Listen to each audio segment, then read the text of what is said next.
अमन के लिए पाकिस्तान की सालसी कोशिशों में तेजी। Field marshal Saeed Asim Munir Tehran पहुंच गए। वज़ीर दाखिला मोहसिन नकवी भी वक्त में शामिल। ईरानी वज़ीर ख़ारजा अब्बास अराग़ची ने पुरतपाक इस्तकबाल किया। ISPR के मुताबिक फील्ड मार्शल का दौरा मुसाहलती कोशिशों का हिस्सा है। अमरीकी और ईरानी रहनुमाओं की दूसरी बैठक जल्द पाकिस्तान में होने का इम्कान। अमरीकी TV रिपोर्ट में दावा किया गया कि ईरान से एक और मीटिंग तय हुई तो उसकी मुमकिना तौर पर क़यादत नायब सदर JD वैंस करेंगे। वक्त में सदर ट्रंप के खुसूसी मंदूब स्टीव विटकॉफ और दामाद जैरेड कुशनर भी शामिल होंगे।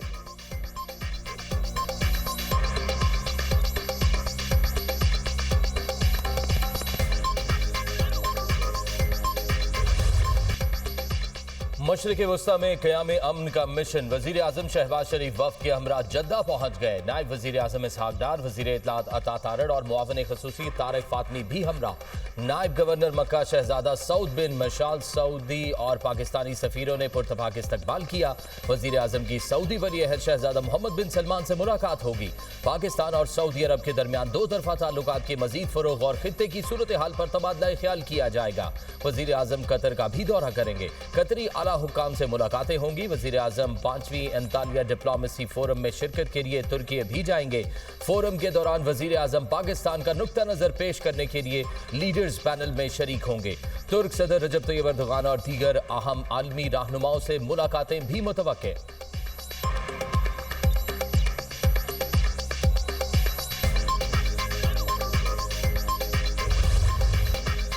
पाकिस्तान के जरिए अमेरिका से पैगामात के तबादले की तस्दीक। ईरान पाकिस्तान के जरिए मुज़ाकरात जारी रखने का ख्वाहिशमंद। अब बातचीत मुकम्मल जंगबंदी के लिए होगी। तर्जुमान ईरानी वज़ारत ख़ारजा इस्माइल बकाई की न्यूज़ ब्रीफिंग। कहा, यह कहना कि ईरान चंद दिन में एटॉम बम बना लेगा बहुत गलत है। ईरान जौहरी हथियारों में दिलचस्पी नहीं रखता। एटमी अफजूदगी के मामले पर गुफ्तगू हो सकती है। जौहरी सलाहियत को तवानाई के लिए इस्तेमाल करना ईरान का हक है। खित्ते में मुदाखलत कबूल नहीं करेंगे। लेबनान की हिमायत से पीछे नहीं हटे। इस्लामाबाद मुज़ाकरात के दौरान मुकम्मल जंगबंदी, पाबंदियां हटाने और नुकसानात के अजाले पर गुफ्तगू हुई। समंदरी नाकाबंदी आलमी कवानीन और जंगबंदी मुआहदे की खिलाफ वर्जी है। अमरीकी फौज की मौजूदगी खित्ते में अमन व अमान कायम नहीं रख सकती।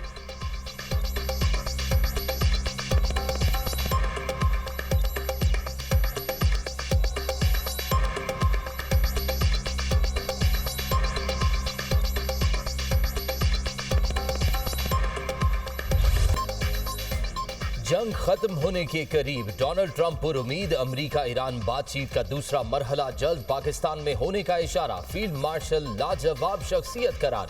अमरीकी सदर ने कहा, ईरान मुआहिदा चाहता है। अगले 2 दिन इंतहाई अहम और गैर मामूली होंगे। ईरान से मुआहिदा ज्यादा बेहतर ऑप्शन है। तेहरान को तामीर नौ का मौका मिलेगा। ईरान में इंतहा पसंद अफराद अब मौजूद नहीं। ईरान में अब एक मुख्तलिफ निज़ाम कायम है। ईरान के हमलों पर खलीजी मुल्कों को शदीद धचका लगा। उन्हें हमले की तवक्को नहीं थी। कतर, सऊदी अरब, मुत्तहिदा अरब अमारात हमलों पर हैरान हुए। अमरीकी हमले ना होते तो ईरान 1 या 2 हफ्तों में एटमी हथियार बना चुका होता। 1 घंटे में ईरान के तमाम प्लांट्स और पुलों को खत्म कर सकते हैं। नेटो माजी में हमारे साथ खड़ा हुआ और ना मुस्तकबिल में होगा। चीनी सदर ने ईरान को हथियार न भेजने पर इत्तफाक किया। चंद हफ्तों में चीन पहुंचूंगा तो सदर शी जिनपिंग मुझे गले लगाएंगे। चीन बहुत खुश है कि मैं आबना हरमुज़ को मुस्तकिल तौर पर खोल रहा हूं। मैं ऐसा चीन और दुनिया के लिए भी कर रहा हूं। नहीं लगता तेल का मामला चीनी सदर से मुलाकात की नौइयत को तब्दील करेगा।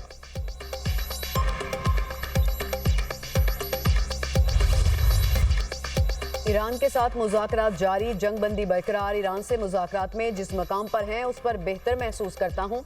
अमरीकी नायब सदर JD वैंस का यूनिवर्सिटी ऑफ जॉर्जिया में तकरीब से खिताब और सवालों के जवाबात। कहा, सदर ट्रंप चाहते हैं कि ईरान से छोटी नहीं जामे डील हो। ईरानी मुज़ाकरातकार भी डील चाहते हैं। कई दहाइयों बाद आला सतह के अमरीका और ईरान मुज़ाकरात हुए। अमरीका और ईरान में अदम एतमाद एक रात में दूर नहीं हो सकता। ईरानी रहनुमा जानते हैं कि सदर ट्रंप ने मुझे नेक नियति से भेजा। सदर ट्रंप चाहते हैं कि डील ऐसी हो, ईरान न्यूक्लियर हथियार हासिल ना करे, रियासती दहशतगर्दी ना करे। सदर ट्रंप चाहते हैं कि डील अमरीका और दुनिया में हर एक के लिए अजीम हो। डील ऐसी हो कि ईरानी कौम आलमी मईशत का हिस्सा बन सके।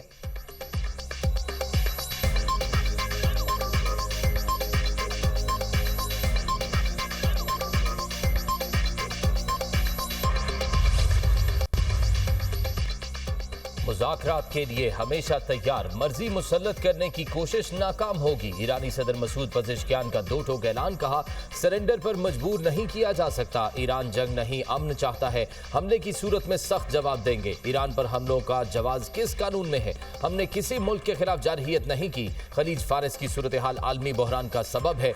जंग में अस्पतालों, पुलों और यूनिवर्सिटियों को निशाना बनाना गैर कानूनी है।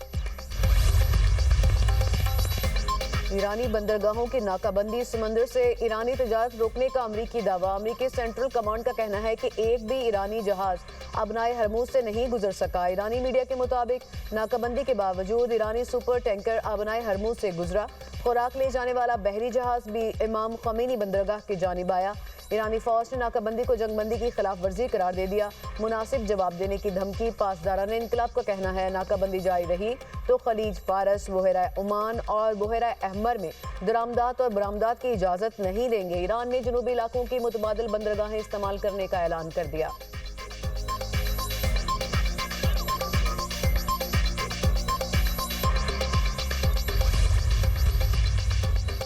यूरोपीय ममालिक का जंग के बाद अमरीका के बगैर आबनाए हरमज की बहाली का मंसूबा। गैर मुल्की खबर रसां इदारे के मुताबिक यूरोपीय ममालिक के मंसूबे में बारूदी सुरंगें साफ करने वाले और दीगर फौजी बहरी जहाज भेजना शामिल। मंसूबे में मुख्तलिफ ममालिक को शामिल किया जाएगा। कतर का आबनाए हरमज में बहरी आमदोरफ्त फौरी बहाल करने का मुतालबा। कतरी वजारत खारजा का कहना है आबनाए हरमज की बंदिश या उसका सियासी इस्तेमाल नाकाबिले कबूल है। मामले में किसी भी पेशगी शर्त को तस्लीम नहीं किया जाएगा।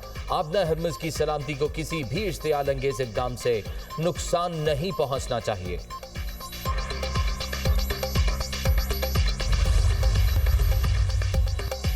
ईरानी स्पीकर बाकर कालिबाफ और नायब सदर यूई शेख मंसूर में टेलीफोनिक रब्ता। इलाकाई सूरत हाल और कशीदगी में कमी पर तबादला ख्याल। जंग के दौरान अमाराती हुकाम ने ईरान के हवाले से सख्त मौक़िफ़ इख्तियार किया।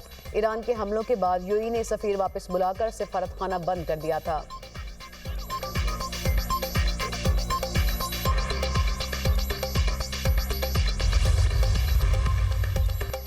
टैक्स का पैसा कौम की अमानत है, उसकी हिफाजत हमारा फ़र्ज और एक एक पाई का हिसाब देना जिम्मेदारी है। वज़ीर-ए-आज़म शहबाज शरीफ की ज़ेर सदारत FBR के अमूर पर हफ्तावार जायजा इजलास। ओवर इनवाइसिंग के हवाले से बनाई गई कमेटी की रिपोर्ट पेश। वज़ीर-ए-आज़म ने कहा 2017 से 2022 के दौरान ओवर इनवाइसिंग का मकरू धंधा चलता रहा। मुतालिका इदारे फ्राइज से मुसलसल गाफिल रहे। ऐसे वाक़यात को मुस्तक़बिल में रोकने के लिए जामे हिकमत अमली बनाई जाए। मामले में मुलव्विस तमाम अफराद के खिलाफ कानूनी कार्रवाई तेज़ की जाए।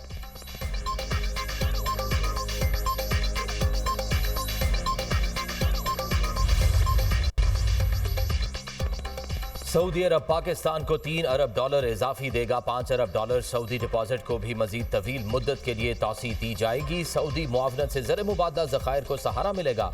वज़ीर ख़जाना मोहम्मद औरंगज़ेब की वाशिंगटन में गुफ्तगू। कहा जून तक ज़र मुबादला ज़खायर $18 अरब तक ले जाने का हदफ है। पाकिस्तान ने $1.4 अरब यूरो बॉन्ड की कामयाबी से वापसी की। GMTN प्रोग्राम और पांडा बॉन्ड जारी करने की तैयारी कर रहे हैं। IMF, वर्ल्ड बैंक और आलमी सरमायाकारों का पाकिस्तान पर एतमाद बढ़ा। आलमी सतह पर पाकिस्तान के किरदार को गैर मामूली पजीराई हासिल हुई। बैरूनी फंडिंग के जराए बढ़ाने के लिए इकदाम तेज किए गए हैं। वजीर खजाना की CFMCA इजलास में शिरकत। मोहम्मद औरंगजेब का माहौलियाती इस्तेहकाम और ग्रीन मईशत पर जोर। कहा पाकिस्तान मालियाती निज़ाम को माहौल दोस्त बनाने के लिए इकदाम कर रहा है।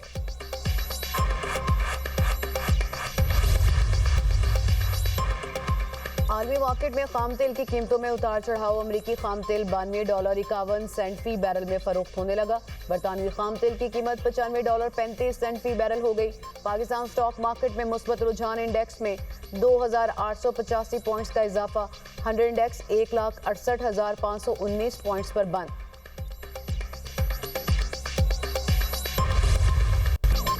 लोड शेडिंग का अजाब, गर्मी में जिंदगी खराब। देहात में 1 घंटे बत्ती की सहूलत, फिर 1 घंटे की अजियत। शहरों में 6 से 8 घंटे लोड शेडिंग। दिन भर बिजली की आंख मचोली से कारोबार, जिंदगी मफलूज। रात के वक्त घंटों बंदिश से शहरी नींद से भी महरूम। शाम के औकात में लोड शेडिंग का दौरानिया 3 से 4 घंटे तक पहुंच गया।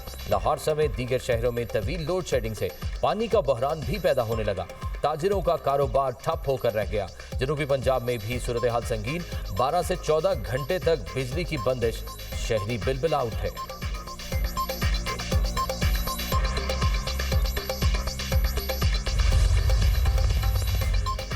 पावर डिवीजन ने मुल्क में गैर एलानिया लोड शेडिंग की तस्दीक कर दी। बयान में कहा कि पन बिजली की कम पैदावार की वजह से बिजली तकसीमकार कंपनीज ने एलानिया से कुछ ज्यादा लोड मैनेजमेंट की। मुल्क में बिजली का शॉर्टफॉल 4,500 मेगावाट तक पहुंच गया। गुज़िश्ता रात पीक आवर्स में बिजली की डिमांड 18,000 मेगावाट रही। सिर्फ रात के वक्त ही लोड मैनेजमेंट का शेड्यूल बनाया गया। दिन के औकात में कोई भी शॉर्टफॉल नहीं है। आने वाले चंद दिनों में डैमों से पानी के अखराज में इजाफे का इम्कान है। RLNG की दस्तयाबी से भी सूरत हाल में बेहतरी आएगी।